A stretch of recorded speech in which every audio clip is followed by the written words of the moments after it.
Rama, you have been working with me for over 2 decades now, and you have been like a brother to me.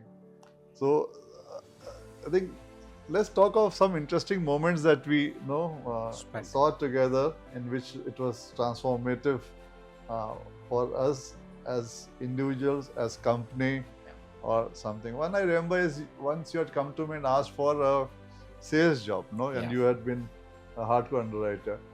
So what was in your mind, and what is it that if some youngster has to look at it from you and learn that, how was your experience? What do you go through? Let's hear about that. Yeah, I think over that period, doing the same thing over and over again, you sometimes believe that you get bored with doing the same things, and then when you see, as you rightly said, a lot of people moving around, having a good time.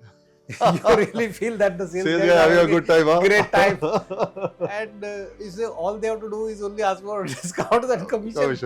And I felt this is much easier to handle. So I said, why not try that? Because earlier nobody spoke to me about it, whether you want to look at it. You were the first CEO who said, okay, what is it that you want to do? I said, okay, let me take this chance. If this is something that can be worked out. I never had any clue of where I'm getting into. Although I knew that it was not a very easy kind of a thing. But I thought that, why not get into it? Maybe having the technical background would help me in the business part. That's why I took that plunge. Later on, I realized that it's a different ball game altogether. So that was the thing. Yeah, I think just when I look at this, and if somebody is watching in their career and they want to make some career moves, Rama took a diametrically opposite position from where he had, and a lot of people are afraid to do so. One, he was not afraid; he just asked for it and took it. Second, he saw huge challenges and he overcame. And he was one of the most successful sales guys that I had with me, at that time. And then after good 5 years, I only requested him to get back to underwriting, because I required somebody strong there. But in this learning, you did pretty well.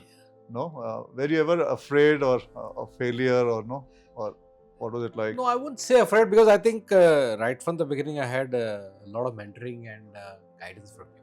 Because I was getting into a new territory altogether, and the first thing you said that that don't stay in office.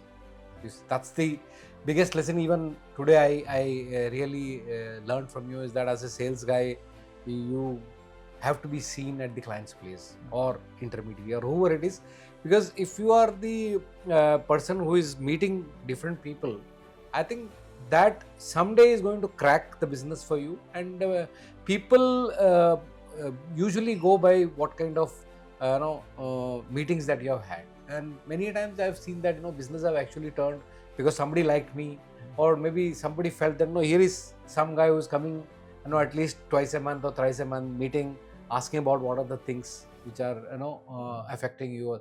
I think that was a big change, and I think at the same time we were actually quite gung-ho on the banca business. I think that taught me a lot. Because meeting with different bank people was a different experience altogether. It taught me patience. It taught me about how the different customers, be it bank, be it your corporate clients, be it agents, the behavior was not the same. I would say that the experience that you gave me and the talk you gave me, that don't sit in the office, has been one of the biggest lessons I learned in the sales. And even now when people tell me, I said that's one lesson I think everyone should go and learn from Tapan sir, that don't sit in office. Because in sitting in office, you're only trying to use that time and vacuum. It's a vacuum totally. So last question to you. So at the end of this tenure and started back, did you feel that you have enhanced yourself professionally and personally as a person? No, I think it's a great experience. I keep telling the people in the underwriting team also that every one of you should actually go into the field. In the sales side, work for 4 or 5 years. Because it gives a different perspective, because you also start realizing or kind of empathy with the sales guy, what they are going through.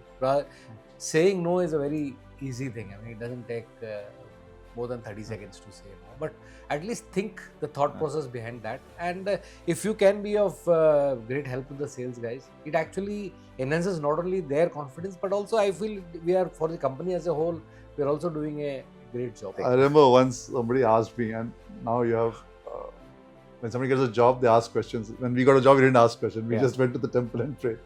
So they asked us a lot of questions. What will we get in? What's the career path? And no, after about 10 minutes of getting questioned by somebody whom I was trying to recruit, I got a bit irritated. And then the last thing, when he asked me what will it be for me, I said, we'll make you a better human being. I guarantee you, whatever religion wants to teach you, will teach you. And he realized I was irritated, so he left. And after about 6 months, he called me and said, sir, I got it. Now when somebody throws me out, I say thank you. I love everybody. That's the reason. That is That's what the it is. lesson. So I just saw Rama and he'd come to me for some discussion. I said, let's do the impromptu thing now, and we'll try to do it with more leaders and bring in some interesting stories for you to pick up something if you want to in terms of the learnings from different circumstances in life as we build this company together. Thank you for watching. Thank you. And Rama. I think no big visionary or mentor can be better than Tapan sir, I would say, because I've worked with him for 22 years, and it has been an amazing journey. Thank you.